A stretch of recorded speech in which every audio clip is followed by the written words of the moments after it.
나다니엘 호손 단편선, 나다니엘 호손 지음, 천승걸 옮김, 이선 브랜드, 미완성 로맨스의 한 장. 어느 날 해질녘에 거칠고 둔해 보이는 석회구이 바트람은 숯 검댕이가 묻은 얼굴로 그의 가마를 지켜보며 앉아 있었고, 그의 어린 아들은 여기저기 흩어져 있는 대리석 조각들로 집짓기 놀이를 하고 있었다. 그때 아래쪽 산 중턱에서 웃음소리가 크게 들려왔다. 그러나 그 웃음소리는 즐거운 웃음소리가 아니라 천천히, 그리고 숲속의 나뭇가지를 흔들고 지나가는 바람처럼 엄숙하게 들려오는 그런 웃음소리였다. 아빠, 저게 무슨 소리야? 어린아이는 놀이를 중단하고 아버지 무릎 사이로 파고들며 물었다. 어떤 주정뱅이겠지. 저 마을 술집 안에서는 지붕이 날아갈까봐 감히 큰 소리로 웃지 못하다가 이 그레이로 산 기슭에 와서야 마음껏 즐겁게 웃어 젖히는 그런 주정뱅이 말이다. 하지만 아빠, 저건 즐겁게 웃는 소리가 아니잖아. 무서워. 둔해 보이는 그 중년의 촌사람보다 더 민감한 아이가 말했다. 바보처럼 굴긴. 아버지는 큰 소리로 퉁명스럽게 말했다. 넌 사내 대장부가 되긴 글렀어. 내 애미를 너무 닮았단 말이야. 나뭇잎만 바스락거려도 넌 놀라잖아. 들어봐. 기분 좋게 거나해진 사람이 이제 온다. 아무 탈도 없을 테니 두고 봐. 그렇게 말하면서 바트람과 어린 아들은 석회 가마를 지켜보며 앉아 있었는데, 그 가마는 이선 브랜드가 용서받지 못할 죄를 찾아 나서기 전 혼자 명상에 잠겨 바라보며 살아온 바로 그 가마였다. 이선 브랜드에게 그런 생각이 떠오른 그 불길한 밤 이후로 이제 많은 세월이 흘렀다. 그러나 산 중턱의 그 가마는 이선 브랜드가 그의 어두운 생각들을 가마 속에 강렬한 불길 속에 던져서 말하자면 그의 삶을 사로잡은 한 가지 생각으로 녹여버린 그날 이후로 아무런 변화가 없는 옛 모습 그대로 서 있었다. 그 가마는 거친 돌로 지은 20피트 정도 높이의 조잡한 둥근 탑 모양의 건조물이었는데, 위쪽의 대부분을 흙더미로 쌓아 올려 대리석 덩어리와 조각들을 수레로 끌고 와서 위쪽에서 던져 넣을 수 있게 만들어져 있었다. 탑 모양 건물의 맨 아래쪽에는 화독구멍 같긴 하지만 한 사람이 몸을 구부리고 들어갈 만한 크기의 입구가 있었고, 그 입구에는 무거운 철문이 달려 있었다. 산중턱에 이르는 입구처럼 보이는 이 문의 갈라진 틈 사이로는 화염과 연기가 뿜어나와서 마치 즐거운 산의 목동들이 순례자들에게 의뢰 보여주며 경고하던 바로 그 지옥의 비밀 입구 같았다. 그 지역 일대에는 그런 석회 가마가 많이 있었는데, 북은 산들의 대부분을 이루고 있는 흰 대리석을 꺼내어 굽기 위해서였다. 그 가마들 중에 몇몇은 아주 오래전에 지어지고 또 버려진 지 오래된 것들로 하늘이 훤히 보이는 내부의 둥그런 빈터엔 잡초가 무성하고 돌 틈새로는 풀과 야생 꽃들이 뿌리를 뻗어 자라고 있어서 이미 오래된 유적지처럼 보였고, 앞으로 몇 백 년이 지나면 아마도 온갖 이끼로 뒤덮일 것처럼 보였다. 아직도 석회구이가 밤낮으로 불을 떼고 있는 다른 몇몇 가마들은 산속을 여행하는 나그네들에게 흥미를 제공해 주는 곳으로, 그들은 통나무나 대리석 조각 위에 앉아 외로운 석회구이와 잡담을 나누곤 했다. 석회를 굽는 일은 아주 고독하고 사색을 즐기는 기질의 사람일 경우엔 깊은 상념에 빠져들기 쉽게 하는 그런 작업이었다. 이선 브랜드가 바로 그런 경우여서 오래전 옛날 바로 이 가마의 불꽃이 타고 있는 동안 그는 그처럼 묘한 명상에 깊이 빠져들었던 것이다. 지금 이 가마의 불꽃을 지켜보고 있는 사람은 자기 직업에 필요한 몇 가지 생각 외에 쓸데없는 상념으로 골머리를 앓는 일이 전혀 없는 아주 다른 종류의 사람이었다.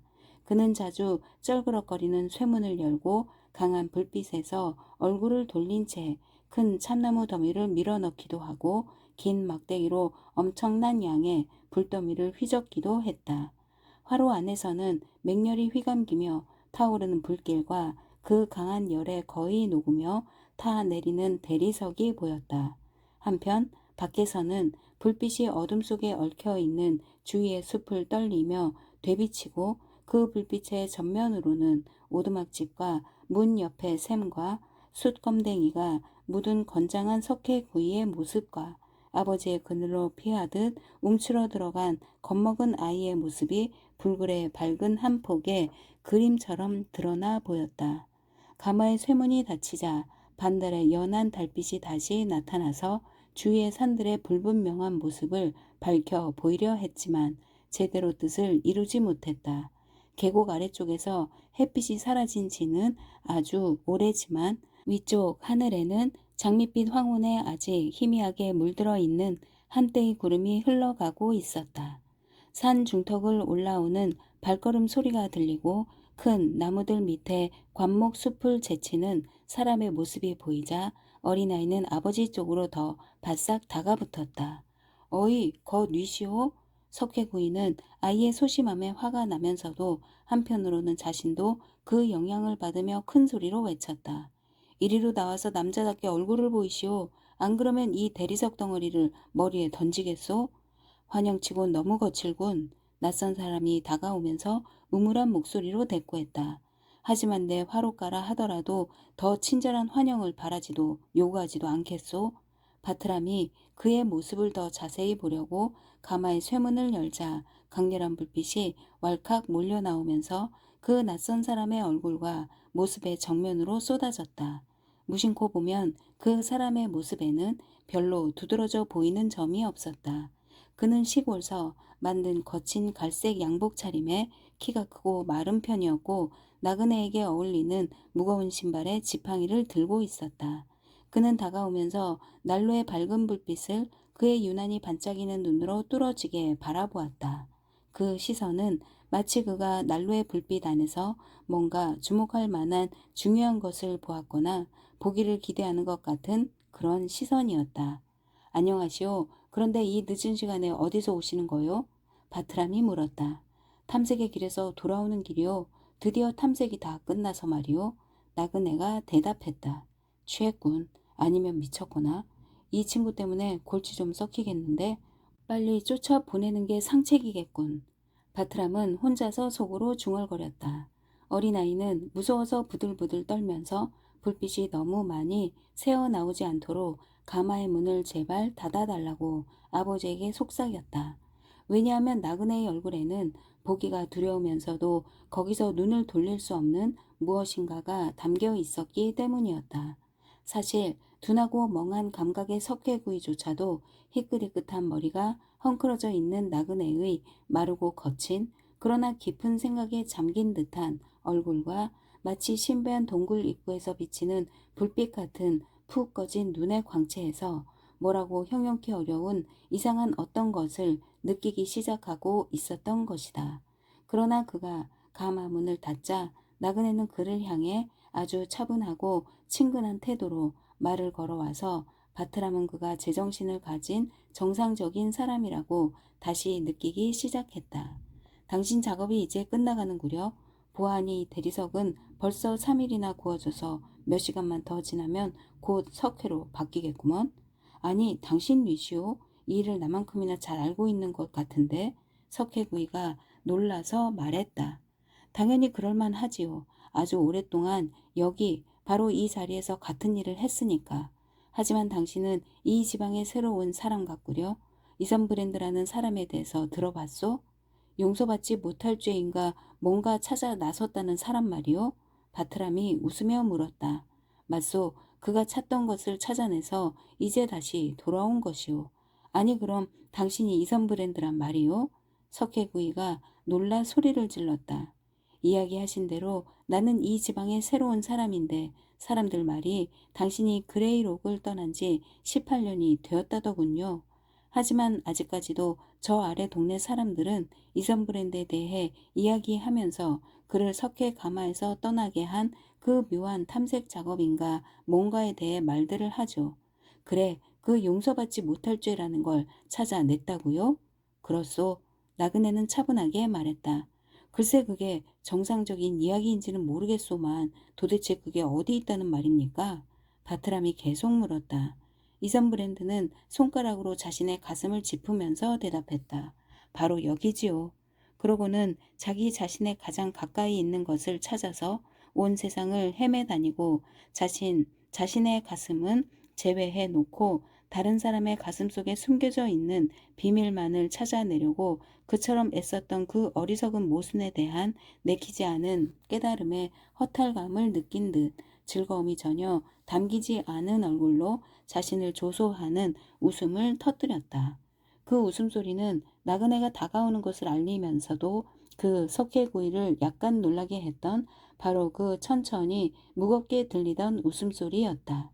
그 웃음소리에 쓸쓸한 산허리가 더 음산해지는 것 같았다. 웃음이란 적절치 않은 장소에서 적절치 않은 시간에 또는 흐트러진 감정의 상태에서 터져 나올 때 인간의 가장 무서운 억양의 목소리가 될 수 있는 것이다. 자면서 웃는 웃음소리, 비록 어린아이일 경우라 하더라도 미친 사람의 웃음소리, 바보 천치의 흥분해서 내 지르는 웃음소리들은 들으면 때로 소름이 끼치고 항상 잊고 싶은 소리들이다.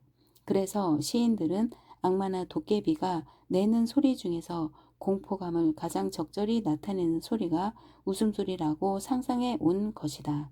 둔검한 석회구이까지도 이 이상한 사람이 자기 자신의 가슴을 들여다보며 밤으로 굴러나가 산속으로 희미하게 울려 퍼지는 그런 웃음을 터뜨릴 때 그의 온 신경이 흔들리는 것을 느꼈다.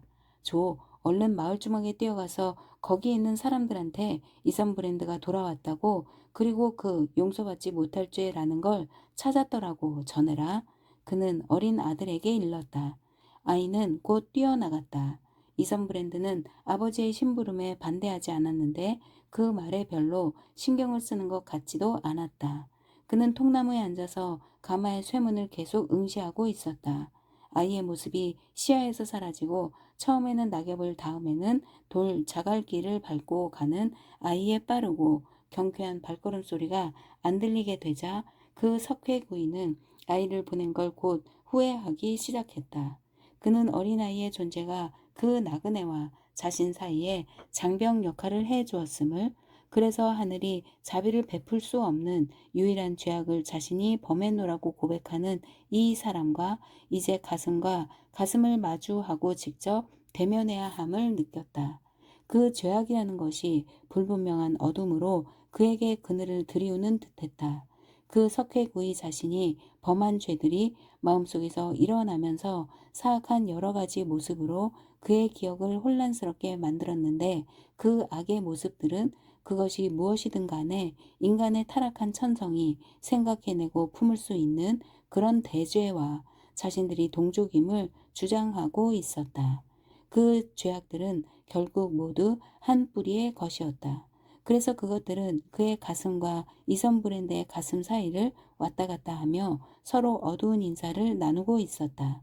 그러자 바트람의 머릿속으로는 밤의 그림자처럼 갑자기 나타나서 죽어서 묻힌 지 여러 해 된 사람들이 자신보다 오히려 더 정든 곳에서 편안함을 느낄 권리를 주장할 수 있을 정도로 그처럼 오랜 세월이 지난 후에 옛날 그가 살던 곳에 돌아와 마치 고향에 돌아온 듯한 편안함을 느끼고 있는 이 이상한 사람에 대하여 전설처럼 전해오는 이야기들이 떠올랐다. 사람들 말에 의하면 이선 브랜드는 바로 이 가마에 타오르는 불길 속에 사탄 자신과 이야기를 나누었다는 것이다. 여태까지 그 전설은 재미있는 이야기로 들렸지만 지금은 소름 끼치는 무시무시한 이야기처럼 생각되었다. 그 이야기에 따르면 이선 브랜드가 탐색의 길에 나서기 전에 밤마다 석회 가마에 뜨거운 화로에서 악마를 불러내어 용서받지 못할 죄에 관하여 의견을 나누었다는 것이다. 그와 악마는 속죄할 수 없거나 용서받을 수 없는 죄악의 모습을 그려보려고 서로 애쓰다가 산마루의 첫 아침 햇살이 비치면 악마는 쇠문 안으로 기어들어가서 그 뜨거운 불길을 견뎌내고는 밤이면 다시 불려나와 하늘의 무한한 자비의 범위를 넘는 인간의 가능한 죄를 따져보는 끔찍한 작업을 그와 함께 계속했다는 것이었다. 석회구이가 이런 무서운 생각들과 씨름하고 있는 동안 이선 브랜드는 통나무에서 일어나서 가마의 문을 활짝 열어 젖혔다. 그의 행동은 바트람의 마음속에서 일어나고 있는 생각과 그대로 일치하는 것이어서 맹렬히 타오르는 뜨거운 빨간 불길에서 악마가 튀어나오는 모습이 곧 보일 것만 같았다. 잠깐 멈춰요. 그는 떨리는 목소리로 외치며 짐짓 웃어 보이려 애썼다. 두려움에 압도되어 있었지만 자신의 두려움이 창피해서였다. 제발 지금 당신의 악마를 불러내지 말아요. 이보시오. 악마가 왜 필요하겠소? 이선 브랜드가 엄숙하게 대답했다. 악마는 오는 길에 남겨두고 왔어. 악마가 상대하느라 바쁜 것은 당신 같은 얼치기 죄인이라오. 내가 가마문을 연다고 겁낼 건 없소. 그저 옛날 습관으로 그런 거니까. 한때의 석회구이답게 당신 불을 좀 손봐 드리지. 그는 많은 양의 석탄을 휘저으며 나무를 더 집어넣고는 그의 얼굴에 강렬한 불빛이 비치는 것을 아랑곳하지 않고 깊은 화로 안을 들여다보려고 몸을 앞으로 구부렸다. 바트람은 앉아서 그를 지켜보면서 이 이상한 손님이 악마를 불러 일으키려는 것은 아니라 해도 적어도 이 불길에 뛰어들어 사람의 시야로부터 사라져 버리려는 것은 아닌가 하는 의심이 들었다. 그러나 이선 브랜드는 차분히 다시 물러나면서 가마의 문을 닫으며 말했다. 저 불로 뜨겁게 달아오른 화로보다 죄악의 열정으로 7배나 더 뜨겁게 달아오른 인간의 가슴들을 나는 많이 들여다보았소. 그래도 내가 찾는 걸 발견하지 못했다오. 그 용서받지 못할 죄 말이오. 그 용서받지 못할 죄라는 게 뭡니까? 석회구이는 그렇게 묻고서는 질문에 답을 듣기가 두려워 떨면서 그로부터 움찔 물러섰다. 그것은 내 자신의 가슴속에서 자라고 있던 죄요. 이선 브랜드는 그와 같은 열정적인 사람들의 특징인 자만스런 태도로 똑바른 자세로 서서 대답했다. 딴 데서 자란 죄가 아니오. 그건 인간에 대한 우애와 신에 대한 존경의 염을 물리쳐 이기고 자신의 강력한 요구의 모든 것을 희생시키는 그런 지적 죄악이 바로 그것이오. 영원한 고뇌의 응보를 받아 마땅한 유일한 죄악이지.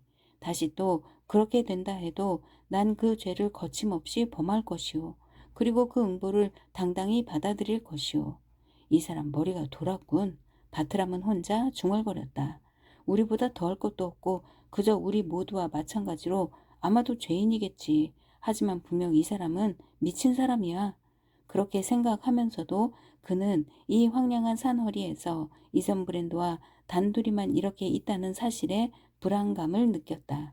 그래서 뭐라고 웅얼거리는 사람들의 말소리와 자갈길을 비트적거리며 지나 덤불 숲속을 바스락거리며 다가오는 상당히 많은 사람들의 발걸음 소리가 들리자 몹시 반가웠다.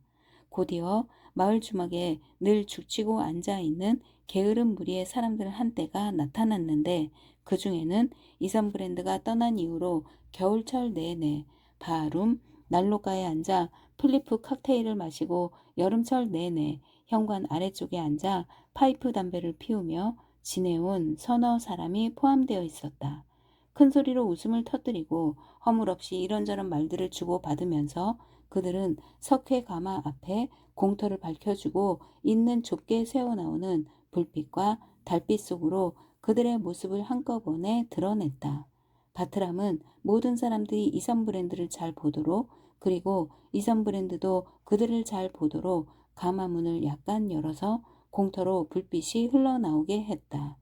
옛날에 알던 사람들 중에는 한때 모르는 사람이 없을 정도였지만 이제는 거의 잊혀진 그러나 옛날에는 전국에 벙창하는 마을의 호텔에서 틀림없이 만날 수 있었던 한 사람이 있었다. 그는 역마차 사무관이었다. 그러나 이제 그 사람은 기억할 수 없을 만큼 오랜 세월을 바룸의 구석에 자리를 잡고 앉아 20년 전에 불을 붙인 여성연을 아직도 피우고 있는 듯한 아주 짧게 마름질에 자른 노쇠 단추가 달린 갈색 코트 차림에 시들고 담배에 쩐 빨간 코에 주름투성이인 노인의 모습을 하고 있었다. 그는 한때 시침을 떼고 농담을 잘하는 사람으로 소문이 나 있었는데 타고난 유머 감각 때문이라기보다는 그의 몸뿐만이 아니라 그의 모든 생각과 표정에까지 온통 베어버린 그 담배 연기와 브랜드 토디 칵테일의 향기 때문인 듯했다. 얼굴이 묘하게 변해버리긴 했지만 아직도 생생히 기억나는 또 한 사람은 아직도 사람들이 예의상 그렇게 부르고 있는 자일즈 변호사로 때 묻은 셔츠 소매에 삼배 바지를 걸친 허름한 차림의 나이가 꽤 든 사람이었다. 이 가련한 사람은 그래도 이른바 한창 때는 동네의 송사를 맡아 훌륭히 처리하는 변호사로 이름이 높았다. 하지만 아침이고 낮이고 밤이고 할 것 없이 플리프니 토디니 여러 가지 칵테일 술에 빠져들어서 지적인 노동으로부터 여러 종류와 질의 육체적 노동으로 전락하여 그의 표현을 빌리면 결국 비누통 속으로 미끄러져 내린 것이었다. 다시 말하면 그는 이제 조그만 규모의 비누 제조업자인 것이다. 더욱이 그는 발의 한 부분이 도끼에 잘려나가고 한 손이 끔찍한 기관차 바퀴에 완전히 떨어져 나간 불구의 몸이었다. 그러나 육체적 손은 사라졌지만 정신적 손은 그대로 남아있어서 손이 잘린 팔을 내뻗을 때 손이 잘리기 전과 마찬가지로 보이지 않는 엄지와 다른 손가락들의 감각을 그대로 생생히 느낄 수 있다고 그는 늘 주장하는 것이었다. 불구에 비참한 사람이 되긴 했지만 지금 이 상태나 그 전에 불행한 상태에 처해 있는 그를 아무도 짓밟거나 경멸할 수는 없었다. 왜냐하면 그는 여전히 사나이로서의 용기와 기백을 잃지 않고 있어서 남에게 자비를 구하는 일이 없었고 그의 한 팔로 더구나 왼쪽 한 팔로 궁핍과 역경에 대항하여 힘겨운 싸움을 벌여왔기 때문이었다. 그들 중에는 자일즈 변호사와 유사한 점이 있었지만 다른 점이 또 더 많은 한 사람이 있었다. 그 사람은 나이가 50쯤 된 동네 의사인데 옛날 이선 브랜드가 정신이 돌았다고 동네 사람들이 생각했을 시절에 그를 진찰해 보도록 부탁을 받았던 사람이었다. 그는 이제 검붉은 얼굴에 거칠고 야만스러워 보이긴 하지만 어딘가 신사다운 모습을 지니고 있었고 그의 말이나 여러 가지 몸짓이나 태도에는 뭔가 거칠고 황량하고 자포자기적인 데가 있어 보였다. 이 사람의 경우도 브랜디 술이 그를 악령처럼 사로잡아서 그를 짐승처럼 뚱하고 야만스럽게 그리고 영혼을 잃어버린 비참한 사람으로 만들어버린 것이었다. 그러나 그는 일반 의학이 제공할 수 없는 탁월한 기술과 병을 고치는 타고난 재능을 가지고 있는 것으로 생각되어서 사람들이 그를 계속 붙잡아 둠으로써 그들의 한계 밖으로 가라앉아가는 것을 막고 있는 셈이었다. 그래서 말을 타고 건들거리며 환자의 병상에서는 뭐라고 거칠게 투덜댔지만 그는 수마일에 걸친 산골 여러 동네의 환자 집의 왕진을 다니면서 때로는 죽어가는 사람을 기적처럼 살려내기도 하고 때로는 의심할 여지 없이 그의 환자를 여러 해를 앞당겨 무덤으로 보내기도 했다. 그 의사는 입에 늘 파이프 담배를 물고 있었는데 누군가가 그의 욕지거리하는 습관에 빗대어 말했듯이 그 파이프 안에는 늘 지옥의 불이 담겨져 있는 것 같았다. 이 세 양반이 앞으로 밀치고 나와 각각 자기 식으로 이선 브랜드에게 인사를 하고는 검은 병 안에 든 것을 마시라고 그에게 열심히 권했다. 그들은 그 병 안에서 용서받지 못할 죄보다 훨씬 더 찾을 만한 가치가 있는 것을 발견하게 될 거라고 단언했다. 강렬하고 고독한 오랜 명상을 통해 높은 경제 열정의 상태에 이른 정신이 지금 이선 브랜드가 맞닥뜨린 낮고 천박한 생각이나 느낌과의 교접을 견뎌내기는 불가능한 일이었다. 그는 자신이 정말 용서받지 못할 죄를 발견한 것인지 그것을 정말 자기 자신 안에서 발견한 것인지 의문스러웠다.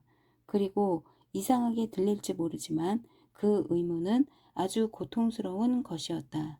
그의 삶을 아니 삶 이상의 것을 거기에 모두 바친 모든 문제가 하나의 망상처럼 느껴지는 것이었다. 날 좀 내버려둬 이 짐승 같은 잡자들아. 그는 냉혹하게 말했다. 자네들은 그 독주로 자네들의 영혼을 깨뜨려서 짐승이 돼버린 거야. 자네들하고는 이미 끝났어. 오래오래 전에 자네들의 가슴속을 다 뒤져보고 거기서 내가 찾던 것을 발견하지 못했었지. 다들 사라져버려. 아니 이런 버르장머리 없는 불안당을 봤나? 포악한 모습에 의사가 소리쳤다. 그게 친한 친구들의 친절에 대한 내 인사법이냐? 그렇다면 사실을 이야기해주지. 넌 저기 저 조라는 애나 마찬가지로 용서받지 못한 죄를 아직도 못 찾은 거야. 넌 미치광이야. 20년 전에도 내 그렇게 말했지. 미치광이. 그 이상도 그 이하도 아니야. 넌 여기 이 험프리 노인 친구로나 꼭 알맞지? 그렇게 말하면서 그는 허름한 옷차림에 긴 흰머리와 마른 얼굴 그리고 불안한 시선에 눈을 한 노인을 가리켰다. 지난 여러 해 동안 이 늙은이는 만나는 사람마다 붙들고 그의 딸에 대해서 물으면서 산골 여기저기를 헤매 다니고 있었다. 그 소녀는 아마도 공마단 사람들을 따라 떠나버린 것 같았다. 이따금 그녀의 소식이 마을에 전해지면서 그녀가 화려한 모습으로 원 안에서 말을 타고 달리기도 하고 놀라운 줄타기 묘기도 보여주더라는 이야기들이 나돌기도 했다. 그 흰머리의 노인이 이제 이선 브랜드 가까이 다가오면서 그의 얼굴을 불안한 시선으로 들여다보았다. 사람들이 그러는데 당신은 이 세상 안 가본 곳이 없다면서요? 그 노인은 열심히 손을 쥐어짜며 말했다. 그렇다면 내 딸을 틀림없이 보셨을 것 같은데요. 내 딸애가 아주 성공을 해서 다들 그 애 구경하러 간다니 말이에요. 혹시 늙은 아버지한테 전해달라는 무슨 말이나 언제 돌아오겠다는 이야기는 없던가요? 이선 브랜드의 눈은 노인의 눈 아래서 웅칫거렸다. 그처럼 안타깝게 그 노인이 무슨 소식을 듣고 싶어하는 그 딸은 이선 브랜드 자신이 냉혹하고 무자비한 목적을 위해 심리적 실험의 대상으로 삼아 그 실험의 과정에서 영혼을 빨아들이고 피폐케 하고 어쩌면 완전히 파괴해버린 바로 그 에스터라는 소녀였기 때문이었다. 그래 맞아. 그건 망상이 아니야. 용서받지 못할 죄가 이렇게 있지 않은가? 그는 백발의 방랑자로부터 시선을 돌리며 속으로 중얼거렸다. 이런 일이 진행되고 있는 동안 오두막집 대문 앞 샘 옆에 불빛이 환히 비치고 있는 곳에서는 재미있는 장면이 벌어지고 있었다. 사실 마을의 많은 젊은 남녀들이 어렸을 적 아주 친숙했던 그 많은 전설의 주인공인 이선 브랜드를 보고 싶은 호기심에 끌려 이 산중턱까지 서둘러 올라온 것이었다. 그러나 평범한 옷차림에 먼지 덮인 신발을 신고 석탄 더미 속에서 마치 어떤 그림들을 상상해 보는 것처럼 불 속을 들여다보며 앉아있는 햇빛에 걸린 나그네 형색 말고는 그의 모습에서 별다른 독특함을 느낄 수가 없어서 젊은이들은 그를 관찰하는 데에 곧 실증을 느꼈다. 그때 마침 다른 구경거리가 생긴 것이다. 한 독일계 유태인 노인이 등에 요지경 환등기를 메고 산길을 따라 마을 쪽으로 내려가다가 한때의 사람들이 마을에서 올라오는 것을 보고는 즉시 그날 벌이를 한 푼이라도 더 보탤까 하는 희망으로 사람들을 따라 이 석회 가마까지 온 것이었다. 이봐요 독일 할아버지, 정말 볼 가치가 있다고 보장하실 수 있다면 그 그림들 좀 보여주세요. 한 젊은이가 소리쳤다. 암 보장하고 말고요 대장님. 그 유태인 노인은 얼른 대답했다. 예절 발라서 그런지 하나의 술책으로 그런지 그는 아무한테나 대장님이라고 불렀다. 정말 아주 근사한 그림들을 보여드리지요. 그렇게 말하면서 그는 상자를 적당한 자리에 고정시키고 젊은이들에게 와서 기계의 유리 구멍들을 통해 그림들을 보라고 권했다. 그러고는 대표적인 예술품들이라며 형편없이 긁히고 더럽혀진 그림들을 계속 보여주었는데 어떤 또돌이 흥행사도 이처럼 뻔뻔스럽게 주위의 구경꾼들에게 이런 그림들을 보라고 강요할 수는 없을 정도였다. 더구나 그림들은 너무 낡아 째진 틈과 주름들로 누더기가 되다시피 했고 담배 연기에 그을려 더러워진 데다 전체적으로 형편없는 상태였다. 어떤 그림들은 여러 도시들, 공공 건물들, 유럽의 폐허가 된 성들이라는 것이었고 어떤 그림들은 나폴레옹의 전투 장면과 넬슨의 해전 장면이라는 것이었다. 이 그림들 한가운데에는 털이 난 거대한 갈색 손이 계속 보였는데 운명의 손으로 오해할 만한 그 손은 사실은 여러 전쟁 장면을 가리키며 역사적 해설을 덧붙이는 바로 그 흥행사의 손이었다. 그처럼 형편없이 빈약한 구경거리로도 아주들 즐거워하며 그 흥행 관람이 끝나자 독일 노인은 어린 조더러 머리를 상자 속에 넣어보라고 했다. 확대경을 통해서 보이는 그 아이의 둥근 장밋빛 얼굴은 거대한 타이탄 아이의 기묘하기 짝이 없는 모습이었는데, 입은 활짝 웃고 있고 눈과 얼굴의 다른 부분은 모두 그 장난을 아주 재미있어 하는 모습이었다. 그러나 그 즐거워하던 얼굴이 갑자기 창백해지며 공포의 표정으로 바뀌는 것이었다. 이 민감하고 쉽게 흥분하는 아이가 유리를 통해서 이선 브랜드의 눈이 자신을 계속 응시하고 있다는 것을 느꼈기 때문이었다. 이 아이한테 겁을 주시는군요, 대장님. 그 독일 유태인은 구부리고 있던 자세에서 어둡고 억센 윤곽의 그의 얼굴을 들어 올리며 말했다. 다시 한번 보시지요. 어쩌면 아주 근사한 것을 보실 수 있을 겁니다. 제 말을 믿으세요. 이선 브랜드는 잠시 그 상자 안을 들여다보더니 놀라서 움찔 물러서며 그 독일인을 뚫어지게 바라보았다. 그가 무엇을 본 것일까? 겉보기엔 그 안에 아무것도 없었던 것 같았다. 왜냐하면 한 호기심 많은 젊은이가 거의 동시에 그 안을 들여다보았는데 빈 화폭밖에 볼 수가 없었기 때문이었다. 이제 당신 생각이 나오. 이선 브랜드가 그 흥행사에게 중얼거리듯 말했다. 오, 대장님. 뉴렌버그의 그 유태인은 어두운 미소를 머금은 채 속삭였다. 이 상자 속에 넣어가지고 다니기는 너무 무겁지요. 이 용서받지 못할 죄라는 놈 말입니다. 정말이지 하루 종일 이 놈을 메고 산을 올라왔더니 어깨가 녹초가 돼버렸어요, 대장님. 닥쳐요. 저 화로 속으로 꺼져버리든지. 이선 브랜드가 근엄하게 말했다. 유태인의 흥행 관람이 막 끝나자 어디선가 커다란 늙은 개가 나타나서 이제 자신이 사람들의 관심의 대상이 되어야겠다고 생각하는 듯했다. 그 개를 자기 개라고 주장하는 사람이 아무도 없는 걸 보면 아마도 주인이 없는 게 같았다. 그때까지는 그 개는 아주 차분하고 유순한 늙은 개처럼 이 사람 저 사람 사이로 돌아다니면서 머리를 쓰다듬어 주는 수고를 아끼지 않는 친절한 사람의 손에 친근감의 표시로서 거친 머리를 내밀고 있었다. 그러더니 갑자기 이 차분하고 점잖던 네 발 짐승은 아무도 그렇게 시키지 않았는데 완전히 자의로 자신의 꼬리를 쫓아 돌기 시작했다. 그런데 그 꼬리는 이 우스꽝스런 동작을 강조해 보이기라도 하듯 보통의 경우보다 훨씬 더 짧았다. 도저히 도달될 수 없는 목표물을 향하여 그처럼 열심히 뒤쫓는 모습은 일찍이 아무도 본 적이 없었고, 마치 그 짐승의 한쪽 끝이 다른 쪽 끝 부분과 도저히 용서할 수 없는 철천지 원수 사이라도 되는 것처럼 그토록 무섭게 으르렁거리고 지저대고 갑자기 괴성을 질러대는 그 소리 역시 아무도 들어본 적이 없었다.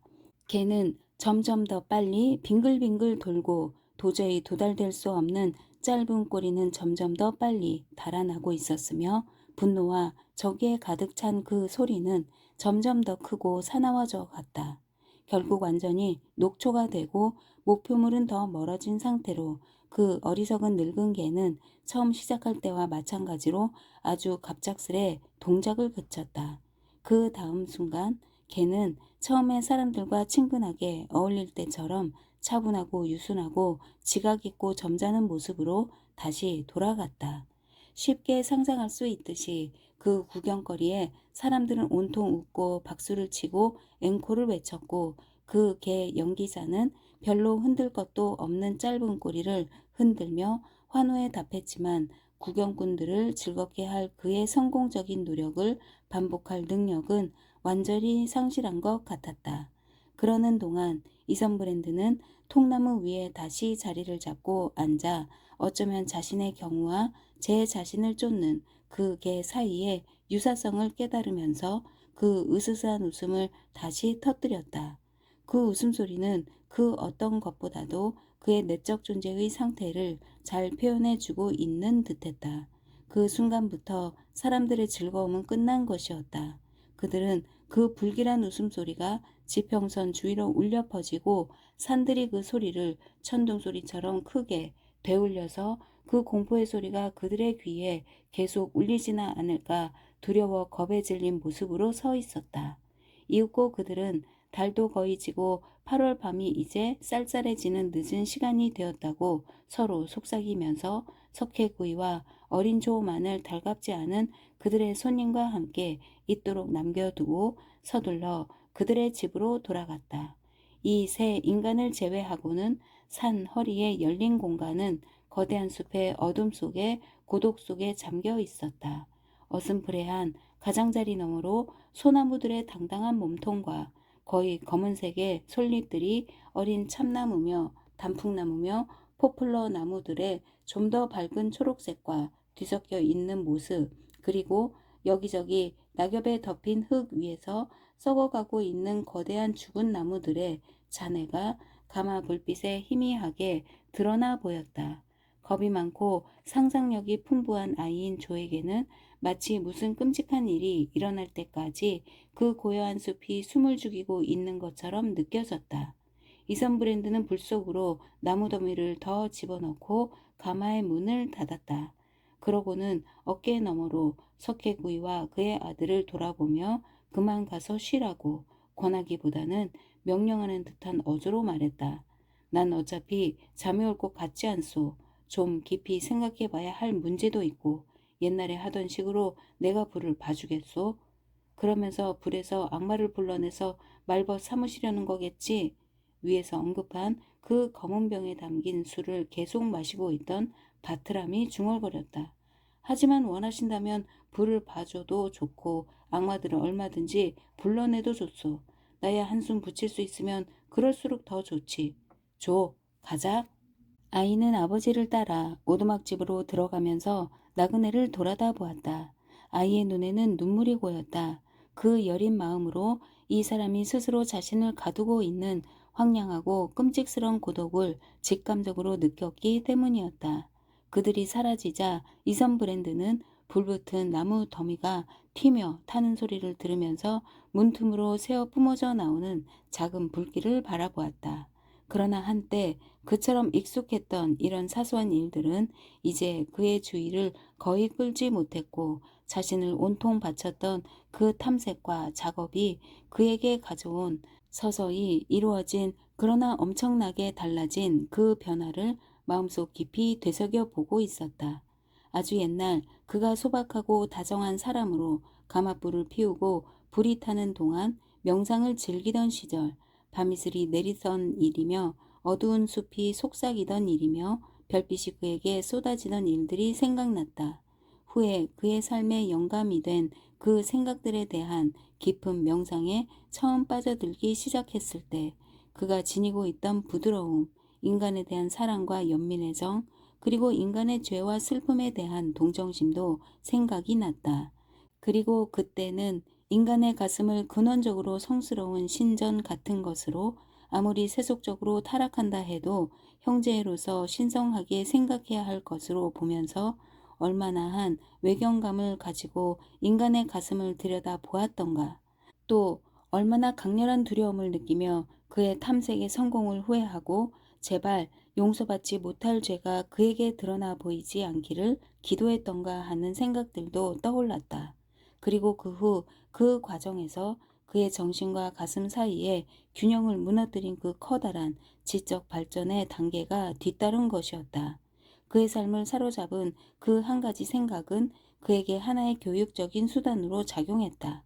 그래서 그의 힘을 계속 최대한으로 개발시켰고 그를 무식한 노동자의 수준에서 대학의 학문적 지식을 갖춘 이 지상의 철학자들도 그를 따라 아무리 오려고 해도 오를 수 없는 높은 경지로 끌어올린 것이었다.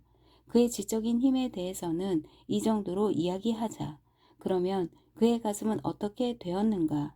그의 가슴은 말라 시들고 오그라들고 굳어지고 그래서 결국 죽어버린 것이다.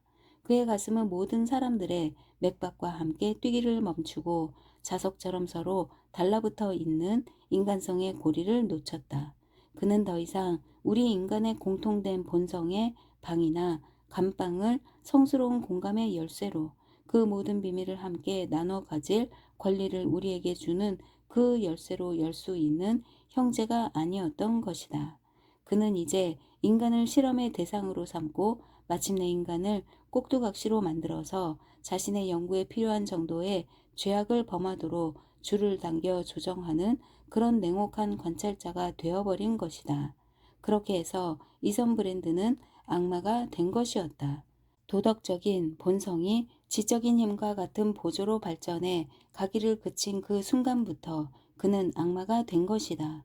그리고 이제 지고한 노력과 그에 따른 필연적 발전의 결과로 일생의 작업에 밝고 화려한 꽃, 그 풍부하고 향기로운 열매로 그는 용서받지 못할 죄를 만들어낸 것이었다. 이제 더 찾을 게 뭐가 있는가? 더 이룰 게 뭐가 있는가? 내 작업은 이제 끝났고 성공적으로 끝난 거지. 이선 브랜드는 스스로에게 말했다. 앉아있던 통나무에서 경쾌한 걸음걸이로 일어나 그는 석회가마의 돌 주위로 쌓아 올린 흙더미 둔덕을 올라서 그 건조물의 꼭대기에 이르렀다. 꼭대기 부분은 이쪽 끝에서 저쪽 끝까지 10피트 정도의 공간을 이루고 있었는데 가마에 쌓여진 많은 양의 대리석 조각들의 윗부분이 보였다. 이 수많은 대리석 덩어리와 조각들은 불길에 벌겋게 달아올라 푸른 화염을 마구 뿜어내고 있었고 그 화염들은 마치 마술의 원 안에서 그러듯이 높이 치솟아 떨리며 미친 듯이 춤을 추면서 계속되는 다양한 동작으로 가라앉았다가 다시 솟아오르곤 했다. 그 고독한 사나이가 이 끔찍한 불더미 위로 몸을 굽혀 내밀자 강한 열기가 단숨에 그를 태워 바스러 뜰 것 같은 소리를 내며 그의 몸 쪽으로 치솟아 올랐다. 이선 브랜드는 곧은 자세로 서서 그의 두 팔을 높이 들어 올렸다. 푸른 화염이 얼굴 위로 너울대면서 황량하고 무시무시한 빛을 던졌는데 그 무시무시한 빛 자체가 그 얼굴의 표정에 아주 잘 어울렸다. 그 표정은 극심한 고통의 심연으로 막 뛰어들려는 악마의 표정이었기 때문이었다. 오, 더 이상 나의 어머니가 아니오. 그 가슴 속으로 이 몸이 영원히 용해될 수 없는 어머니 되지요. 그는 큰 소리로 외쳤다. 오, 그대의 형제를 내 던져버리고 그대의 가슴을 이 발로 짓밟아 버린 인류여. 오, 나의 길을 앞으로 그리고 위로 밝혀 인도하듯 옛날에 나를 비추었던 하늘의 별들이여. 모두들 잘 있거라. 영원히. 자, 오너라. 이제부터 내 친구가 될 죽음의 불길이여. 내가 너를 안듯이 나를 안아다오. 그날 밤 무시무시하게 울려 퍼지는 웃음소리가 석회구이와 어린 아들의 잠 속으로 무겁게 스며들어왔다. 그리고 공포와 고뇌의 여러 희미한 모습들이 그들의 꿈에 나타나서 아침 햇살에 그들이 눈을 떴을 때도 여전히 그 오두막에 남아있는 듯했다. 얘야, 일어나어서. 석회구이는 주위를 두리번거리며 말했다. 고맙게도 결국 밤이 지났구나. 그런 고통스러운 밤을 하루 더 지내느니 1년 동안 깨어있는 상태로 가마불을 지켜보는 게 낫겠다. 그 이선 브랜드란 친구 용서받지 못할 죄니 뭐니 허튼 소리나 하고 내 일 대신 봐준다면서 별로 도움을 준 것도 없다고. 그는 오두막집을 나섰다. 어린 조도 아버지와 손을 꼭 붙들고 아버지를 따라갔다. 이른 아침 햇살이 산 꼭대기에는 이미 황금빛으로 쏟아지고 있었고 계곡은 아직 그늘에 잠겨 있었지만 곧 밝아올 햇살을 기다리며 즐겁게 미소를 머금고 있는 듯했다. 마을은 주위에 완만하게 솟아오르고 내린 산들로 완전히 둘러싸여 있어서 마치 신의 커다란 손에 오목한 곳에 평화롭게 자리 잡고 있는 것 같았다. 모든 집들이 또렷하게 보였다. 두 교회의 조그만 첨탑이 위로 치솟아 있었는데 도금한 풍향계에 비치는 황금빛 하늘로부터의 밝은 햇살에 반짝이고 있었다. 주막은 벌써 활기를 띠어 입에 여송연을 물고 있는 담배에 쩐 늙은 역마차 사무관의 모습이 현관 입구 아래쪽에 보였다. 그레이록 산은 머리에 황금빛 구름을 두르고 영광스런 자태를 뽐내고 있었다. 주위의 산들의 가슴에도 환상적인 모습으로 여기저기 하얀 운무가 쌓여 있었는데 어떤 것들은 계곡 저 아래로 어떤 것들은 산 꼭대기를 향해 위로, 그리고 안개 같기도 하고 구름 같기도 한 어떤 것들은 더 위쪽 하늘에 찬란한 황금빛 속으로 떠돌고 있었다. 산 위에 걸려 있는 구름들을 여기서 저기로 옮겨 밟으며 더 높이 하늘에 떠 있는 구름까지 올라가면 마치 그런 식으로 사람도 천국으로 올라갈 수 있을 듯 싶었다. 땅과 하늘이 그처럼 신비롭게 섞여 있어서 그 모습을 보는 것은 대낮에 꿈을 꾸는 느낌이었다. 자연이 의뢰 그렇듯이 이런 장면에 친숙하고 자연스러운 것들에 매력을 더해 주려는 듯 역마차가 덜거덕거리며 산길을 내려오고 있었다. 마부가 뿔 나팔 경적을 울리자 그 소리가 메아리쳐 여러 소리가 되고 그 소리들이 서로 섞이며 풍성하고 다양하고 정교한 화음을 이루어 마부는 그 소리가 자신이 먼저 낸 소리라고 도저히 주장할 수가 없을 정도였다. 거대한 산들이 각자 경쾌하고 아름다운 선율을 제공하며 함께 협주곡을 연주하고 있는 것이었다. 어린 조의 얼굴이 금세 밝아졌다. 아빠, 그 이상한 사람이 떠나고 나니까 하늘과 산들이 다 즐거워하는 것 같아. 아이가 즐겁게 이리저리 깡총깡총 뛰면서 소리쳤다. 내 말이 맞다. 하지만 그 친구 불을 꺼놨어. 500부시엘 정도의 대리석은 그런대로 망치지 않았지만 그 친구한테 고마워할 게 전혀 없게 되어버렸어. 이 근처에서 이 친구 붙잡기만 하면 화로 속에 집어던져 버릴까 보다. 석회구이는 그렇게 저주를 하면서 으르렁댔다. 그는 손에 긴 막대기를 들고 가마 꼭대기 쪽으로 올라갔다. 잠시 후 그는 그의 아들을 불렀다. 조야, 이리 올라와봐. 그래서 어린 조는 둔덕으로 뛰어 올라가 아버지 옆에 섰다.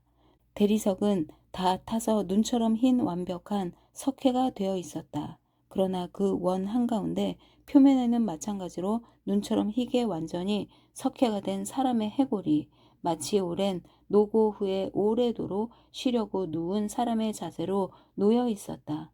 이상하게 들리겠지만 갈비뼈 안쪽에는 인간의 심장 모양이 남아 있었다.